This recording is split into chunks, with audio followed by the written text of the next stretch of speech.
Hi and welcome to my review of my new Verpro Smartwatch activity bracelet, which measures all sorts of things: steps you've done, various exercise modes, heart rate, blood pressure, oxygen saturation, and of course it does sleep monitoring as well.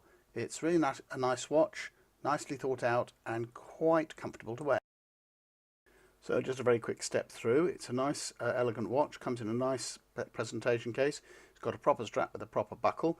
It has two metal pins on the back for charging, and here is the charging lead. It's a spring clip one, it's not one of the magnetic ones. I quite like the magnetic ones, but my previous watch, which had a magnetic clip, seems to have stopped charging. I don't think it's a magnetic clip, I think it was something else I did, but there you are. It fits on quite nicely, and you can't put it on the wrong way round because it's it's not big enough to fit right across. Screen's very responsive, it responds whenever you touch it. The oxygen meter, so I'll turn the oxygen meter on and I'll set the Profit watch to measure. Now I know this particular oxygen meter probably underreads because it normally comes up with a result that's quite a bit lower than I normally get when it's tested in hospital. So the watch is reckoning it's 98%, which is typical for me, and this thing is reckoning it's 95%, and they're both sort of plus or minus 2% anyway. So that shows that at least for blood oxygen, this gives a very good indication rate of blood pressure.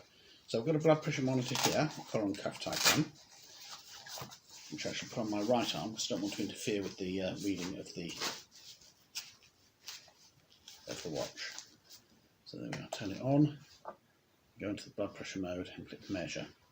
Probably going to be quite high because I've been moving around a lot, and I'm pretty inactive these days, so any kind of activity sends my blood pressure up quite a lot. So it came up with 162/99. Let's see what the conventional collar and cuff one comes up with. Yes, that's what it came with. It's 150/110. Now that's pretty typical. This normally slightly overreads on the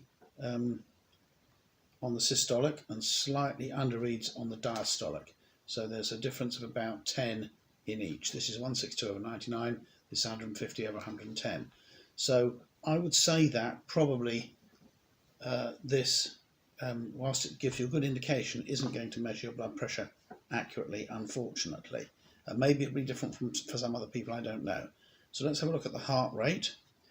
So measuring the heart rate on the phone and on the finger monitor, I got 98 on the phone and 100 on the finger monitor. So I would say the heart rate measurement is pretty accurate, really. It does tend to vary a bit each time you measure it, so that's pretty good. The Darfit app, which goes with the Verpro watch.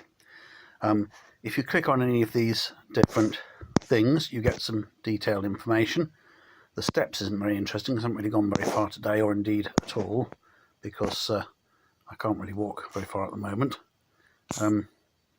Sleep, here we are. So that shows me last night's sleep, and it gives me a score. It says it's excellent, and then I can look over the last 7 days sleep trends, and it gives me comparisons with how many people get up before and after me. And heart rate, it gives information of the last 7 days of heart rate trends as well.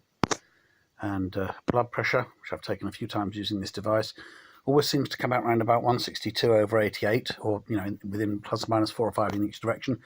It overreads by about 10 on systolic and underreads by about 10 on diastolic, at least according to my collar and cuff system. Blood oxygen, that seems to work pretty well. It's pretty typical for me, around about 96 to 98%. And in each of these, you can just press on the measure button to take it down the measurement if you want to. And outdoor running, I haven't done any outdoor running or indeed any other training stuff at the moment. This screen just shows you stuff about the watch and settings here. You need to go into here in order to set the unit system to British, because it's metric to start with, and in order to set the weather to Fahrenheit, because it's set to Celsius to start with.